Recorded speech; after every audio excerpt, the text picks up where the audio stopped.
last road trip we had was very difficult, but the two things that we did not do well was rebound the basketball and continue to play at a high intensity level. And those are the two things that we talked about last couple of days with the team after the end of the Indiana loss, is that if you do those two things along with all the other stuff that we're doing, it can put you in a position to win. And that's what we did today. We stayed, I kept reinforcing them. And they get ready to come, and everybody kept, the spirits was high. So this is a good win for us. I won't say that the season's difficult because, again, all of you had us down at the bottom at the beginning of the season, and for us to be solidly in fourth place, some of y'all have to eat crow. But it's okay with me because I love you all anyway. I enjoy talking to you. But to beat this team here, who's playing some great basketball, might jumpstart us into something special.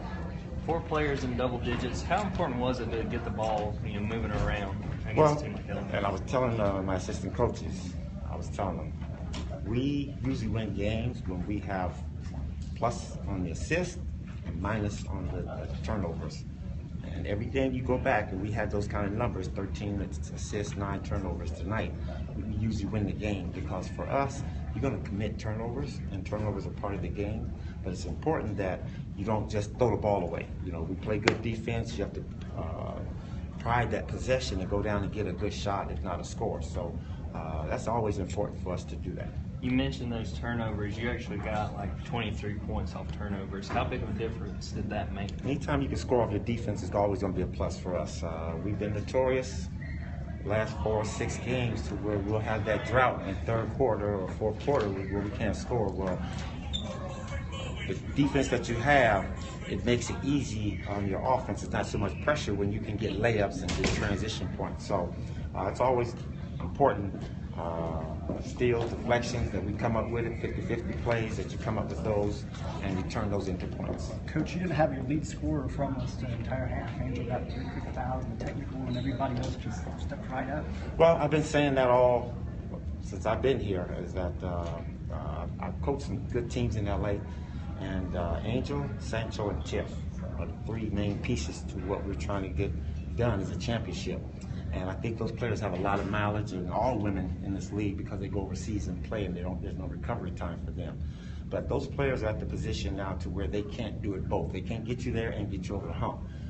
They can do one or the other. So it's important for the team to come and play and be supportive of them, because the team gets us there, those 3 can take us to where we want to be, and that's being a champion. So we've been encouraging and working and talking to the bench players and trying to make their role a little bit more simple for them.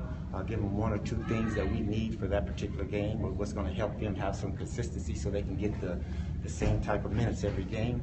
And I thought they played tremendous today. The bench was very, very receptive. We kept our game plan real simple. I think LA is a good team, but they're a very predictable team. And that's why we were jumping in and out of our zone, because with Tolliver out there, we got to stay man-to-man, which I thought we did a good job, but we did a better job in our zone. I think that psychologically hurt them a little bit. You mentioned Sancho. How did you feel the team responded in the first game without her? This is a big win. Without her to start this whole process, we're finishing up the rest of the season. So it made us go into our trick bag as coaches and be creative in our lineups. And one thing about Angel McCoughtry is that a lot of people say she's not a good defensive player, but she's an exceptional defensive player when she's allowed to play other teams' top scorer. Belladonna in Chicago, Catchings at Indiana, and Candace. And the referees allow her to touch them and play them. So when we're playing good defense and she's playing good defense, we're a good basketball team, because those points when we stop those teams or get steals turn into transition baskets for us. Coach, it seemed like y'all had a strong coming out into the second half. Y'all came out strong. What would you attribute to that? Because usually the talk. I mean, there's 2 things. We say you guys got to be ready when the temperature go up. You got to go up with it, and you got to come rebound the basketball. Right. And I thought we did that consistently through the game. One thing about it is that we respect that team, but we're not fearful of that team. Because I think of all the teams in this league, we're a tough matchup for them. We went out to LA and played them extremely tough. So that game was out Sancho too. So nothing taken away from the Sparks. I think they have a great season. The only other thing that they could think about, what we're thinking about, is to finish the season off with a championship. So energy was going to be important to come out. And that's when we've had our so-called flat tires, is when we come out flat and we give up the lead. For you, what's the challenge like trying to replace Sancho? Hey Jim, how you Coach of the doing? Year, Michael Cooper. I know you say that in kidding, but I still love you, Jim. Man, I love you too. Thank you.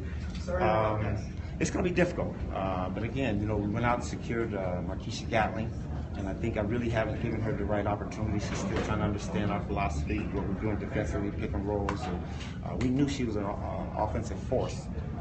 So, what's up, big man? How you doing? But she's going. Somebody got to step up. You know, it's the whole thing Pat Riley used to say to us when one of our starters go down for injuries for a couple of games, or hey, man down, we want the minutes, and that's what I said, man down. Somebody want the minutes. But I think we're going to be better in the long run when we go with our small lineup.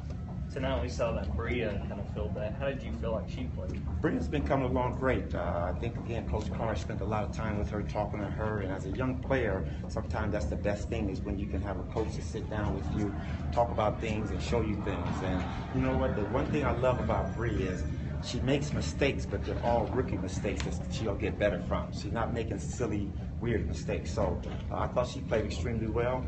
I know she was shaking in her drawers a little bit for the fact that she was guarding Candace Parker, who she idolized as a young person.